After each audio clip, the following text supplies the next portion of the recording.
नमस्कार मंडळी, नैसर्गिक उपचार मराठी आपल्या विश्वासू चॅनलमध्ये तुमचं मनपूर्वक स्वागत आहे. आजचा हा व्हिडिओ विशेषतः 50 वर्षावरील प्रत्येक व्यक्तीसाठी अत्यंत महत्त्वाचा आहे. जर रात्री झोपेत असताना अचानक पायात तीव्र गोळा येत असेल, पिंडरी कडक होत असेल, वेदनामुळे झोप मोडत असेल किंवा सकाळी उठल्यावर शरीर पूर्णपणे थकल्यासारखं वाटत असेल तर हा व्हिडिओ शेवटपर्यंत नक्की पहा.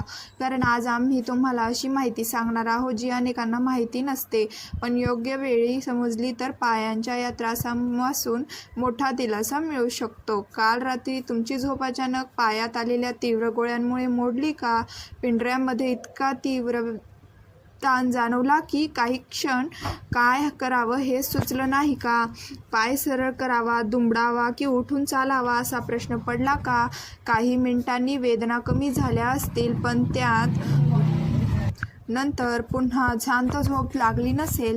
सकाळी उठल्यावर संपूर्ण शरीर थकलेले, अशक्त आणि विश्रांतीची मिळाली नाही असं वाटलं असेल.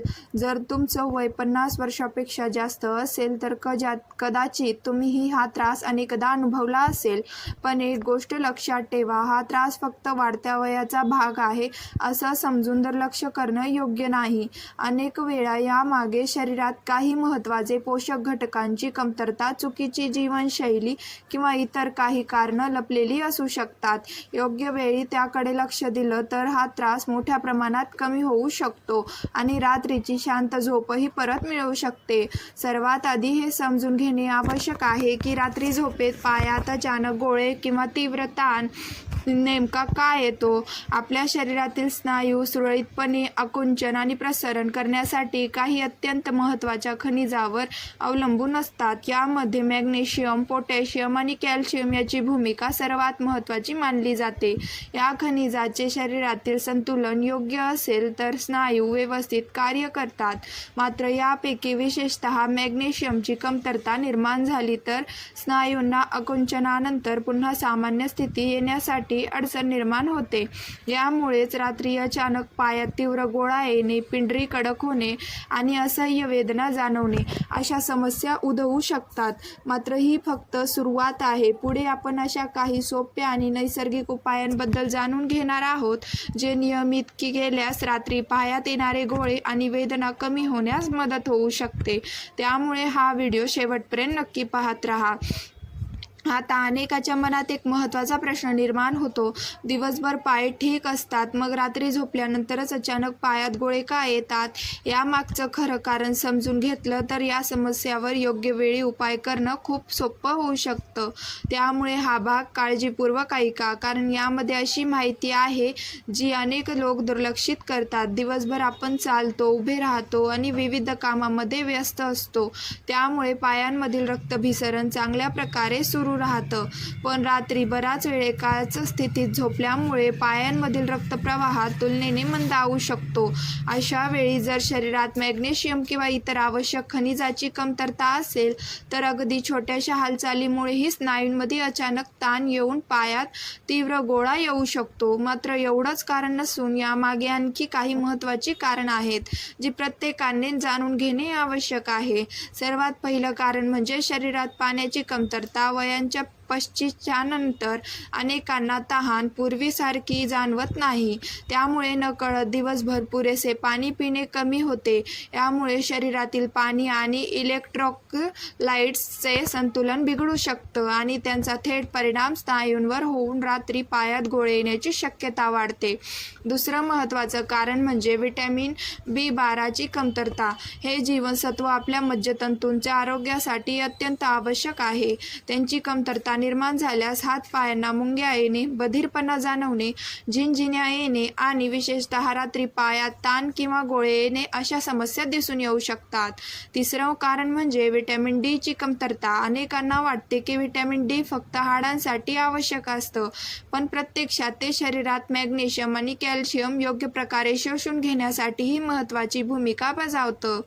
जर व्हिटॅमिन D कमी असेल तर शरीराला या खनिजाचा पूर्ण लाभ मिळत नाही आणि त्यामुळे स्नायू कमकुवत होऊन गोळे येण्याचा धोका वाढतो. भारतामध्ये व्हिटॅमिन Dची कमतरता खूप सामान्य आहे. विशेषतः जे लोक रोज पुरेसे वेळ सूर्यप्रकाशात राहत नाहीत त्यांच्यामध्ये हा समस्या अधिक दिसून येते. चौथा कारण म्हणजे बराच वेळ एकाच जागी बसून राहणं. अनेक तास सतत बसून राहिल्यामुळे पायांच्या स्नायूंवर आणि मज्जातंतूंवर ताण वाढतो. त्यामुळे रक्तभिसरणावर परिणाम होतो आणि रात्री झोपेतून अचानक पायात गोळे येण्याची शक्यता वाढते.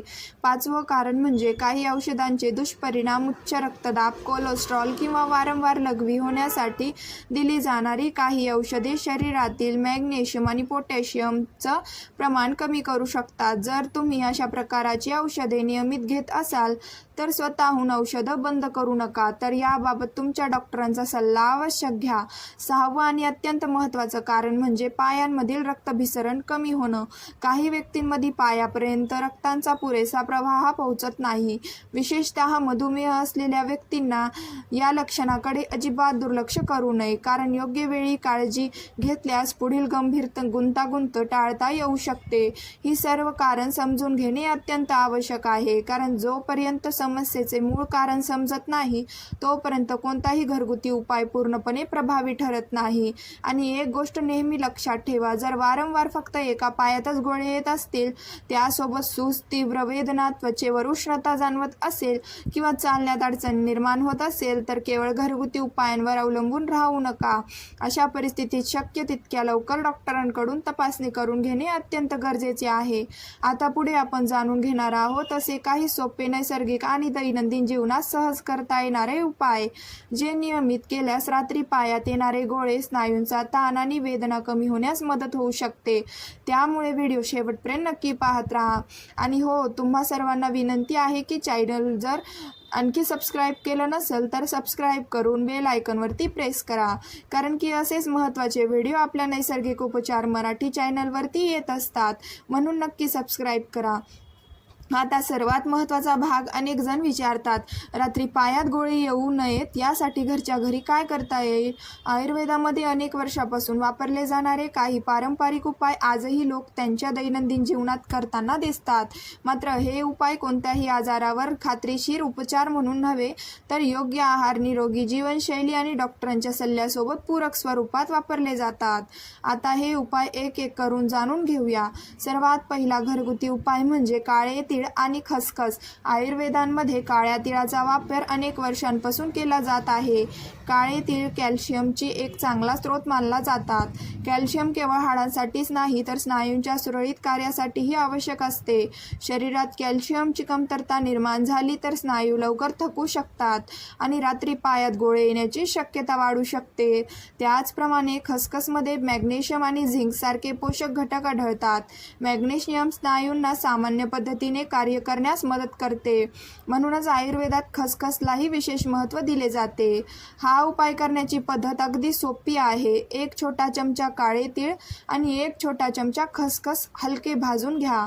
पूर्ण थंड झाल्यावर स्वच्छ काचेच्या बरणीत साठवून ठेवा. रात्रीच्या जेवणानंतर अर्धा चमचा हे मिश्रण कोमट पाण्यासोबत घ्या. इच्छित असल्यास त्यात थोडासा मध मिसळूनही घेऊ शकता. मात्र लक्षात ठेवा, जास्त प्रमाणात सेवन केल्यास जास्त फायदा होत नाही. त्यामुळे नेहमी संतुलित प्रमाणातच सेवन करा. दुसरा घरगुती उपाय म्हणजे मेथीदाणे. आयुर्वेदामध्ये मेथीदाण्याचा वापरही अनेक वर्षापासून केला जात आहे. यामध्ये मॅग्नेशियम, लोह आणि शरीरासाठी उपयुक्त असे अनेक नैसर्गिक घटक असतात. ज्या व्यक्तींना दिवसभर चालल्यानंतर, जिने चढल्यानंतर किंवा जास्त काम केल्यानंतर पायात ताण जाणवतो, त्यांच्यासाठी हा उपाय उपयुक्त ठरू शकतो. यासाठी रात्री झोपण्यापूर्वी एक छोटा चमचा मेथी दाणे एका ग्लास पाण्यात भिजत ठेवा. सकाळी उठल्यावर सर्वप्रथम ते पाणी प्या आणि भिजलेले मेथी दाणे चांगले चावून खा. जर मेथी दाण्याचे कडू चव आवडत नसेल तर त्यामध्ये थोडासा मध मिसळून घेऊ शकता. तिसरा घरगुती उपाय म्हणजे धने. आपण बहुतेक वेळा धन्याचा वापर फक्त मसाल्यांसाठी करतो, पण धन्यांमध्ये पोटॅशियम आणि अनेक अँटीऑक्सिडंट्सही आढळतात. पोटॅशियम स्नायूंच्या सामान्य कार्यासाठी महत्त्वाचे मानले जाते. आयुर्वेदात धन्यांचाही वापर अनेक वर्षापासून केला जात आहे. विशेष म्हणजे धने आणि मेथी दाणे एकत्र घेतल्यास ते एक चांगले संयोजन मानले जाते. यासाठी एक छोटा चमचा मेथी दाणे आणि एक छोटा चमचा धने एका ग्लास पाण्यात रात्री भिजत ठेवा. सकाळी ते पाणी हलके कोमट करून प्या. अनेक लोकांना हा उपाय नियमित केल्यावर चांगला अनुभव आल्याचे सांगितले जाते. पुढचा घरगुती उपाय म्हणजे कलोजी अर्थात काळे जिरे. आयुर्वेदामध्ये याचाही वापर अनेक वर्षापासून केला जात आहे. यामध्ये अनेक नैसर्गिक घटक असतात. ज्या व्यक्तींना वारंवार पायात मुंग्या येणे, बधीरपणा किंवा जडपणा जाणवत असेल त्यांच्यामध्येही याचा पारंपरिक वापर केला जातो. यासाठी अर्धा चमचा कलोंजी हलकी भाजून घ्या. थंड झाल्यावर त्याची बारीक पूड तयार करा. त्यानंतर 1 चमचा मधामध्ये ही पूड मिसळूनही रात्रीच्या जेवणानंतर सेवन करा. आता सौंफ म्हणजेच बडीशेपबद्दल जाणून घेऊया. बहुतेक लोक बडीशेपचा वापर जेवणानंतर फक्त मुख शुद्धीसाठी करतात, पण आयुर्वेदामध्ये तिचा उपयोग यापेक्षा खूप व्यापक मानला जातो. बडीशेपमध्ये पोटॅशियम, मॅग्नेशियम आणि कॅल्शियम सारखे महत्त्वाचे पोषक घटक आढळतात, जे स्नायूंच्या आरोग्यासाठी आणि शरीराच्या सामान्य कार्यासाठी उपयुक्त ठरू शकतात. मात्र लक्षात ठेवा, कोणताही घरगुती उपाय सुरू करण्यापूर्वी, विशेषतः जर तुम्हाला मधुमेह, किडनीचा आजार, हृदयविकार किंवा इतर गंभीर आरोग्य समस्या असतील, तर डॉक्टरांचा सल्ला घेणे अत्यंत महत्त्वाचे आहे. कारण योग्य माहिती आणि योग्य पद्धतीने केलेले उपाय दीर्घकाळ फायदेशीर ठरतात. आता पुढील भागात आपण असे काही अतिशय सोपे दैनंदिन उपाय पाहणार आहोत, ज्यामुळे रात्री समस्या कमी करण्यास आणि स्नायूंना अधिक मजबूत ठेवण्यास मदत होऊ शकते. त्यामुळे व्हिडिओ शेवटपर्यंत नक्की पाहत राहा.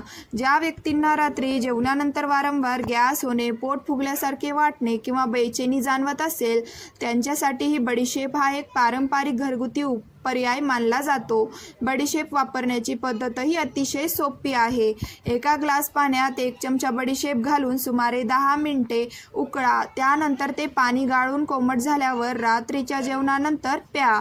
आणखी अनेक लोक हा उपाय पचन सुधारण्यासाठी आणि शरीराला हलके वाटण्यासाठी वर्षानुवर्ष करत आले आहेत.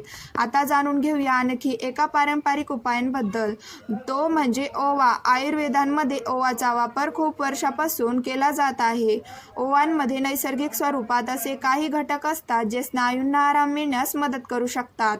यासाठी 1 छोटा चमचा ओवा हलका भाजून घ्या आणि रात्री कोमट पाण्यासोबत सेवन करा, किंवा ओवा पाण्यात उकळून त्याचे पाणीही पिऊ शकता.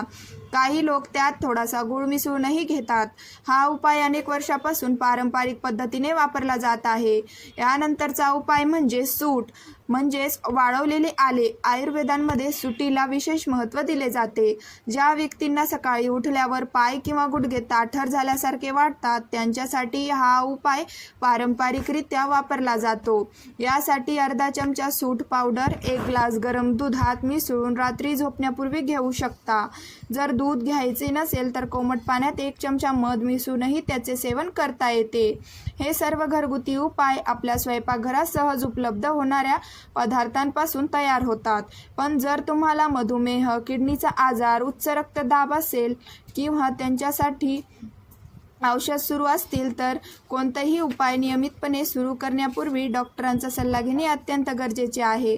आता आपण अशा 3 महत्त्वाच्या सवयींबद्दल जाणून घेणार आहोत, ज्या जर तुम्ही रोजच्या जीवनाचा भाग बनवल्या तर वरील उपायांचा लाभ आणखी चांगल्या प्रकारे मिळू शकतो.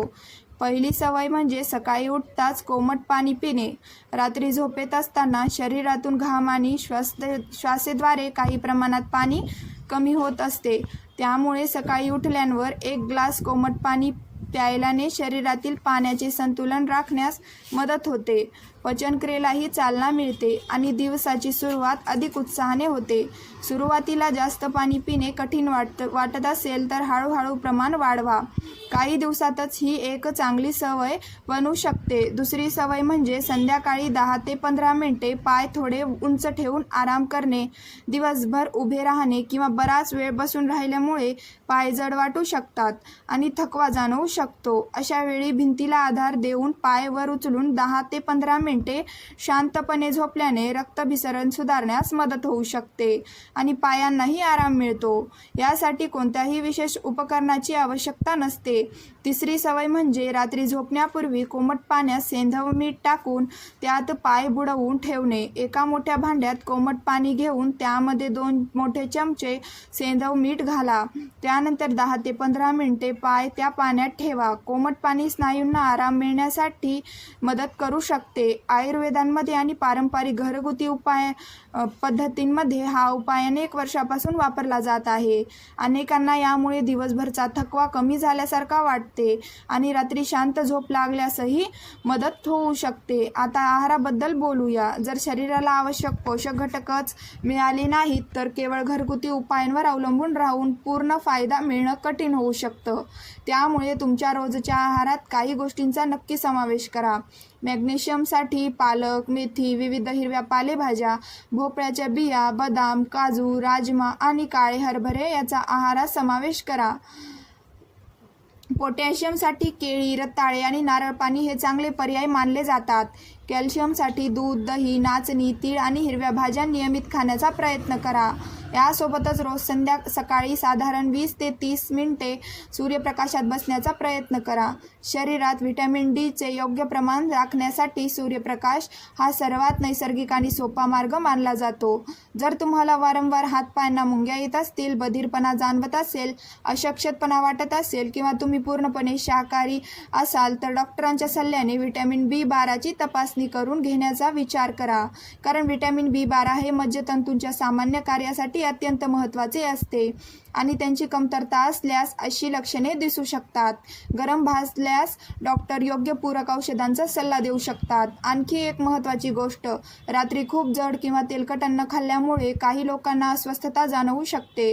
त्यामुळे शक्यतो रात्रीचे जेवण हलकं ठेवा आणि झोपण्याचे किमान 2 तास आधी जेवण पूर्ण करा. आता हेही समजून घेणे आवश्यक आहे की काही परिस्थितींमध्ये फक्त घरगुती उपायांवर अवलंबून राहणं योग्य नसतं. जर वारंवार फक्त एका पायातच गोळे येत असतील, त्यासोबत सूज, त्वचेवर उष्णता किंवा सतत वेदना जाणवत असतील तर विलंब न करता डॉक्टरांकडून तपासणी करून घ्या.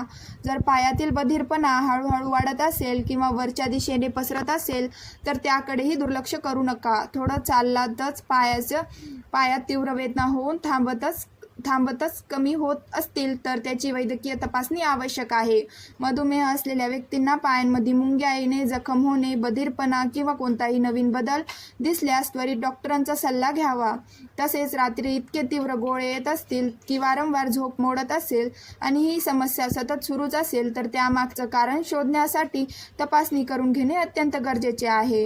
नेहमी लक्षात ठेवा, घरगुती उपाय सामान्य परिस्थितीत सहाय्यक ठरू शकतात, पण ते कोणत्याही आजारांच्या तपासणीचा किंवा वैद्यकीय उपचारांचा पर्याय नाहीत. आजच्या या व्हिडिओमधील माहिती तुम्हाला उपयुक्त वाटली असेल तर हा व्हिडिओला नक्की लाईक करा.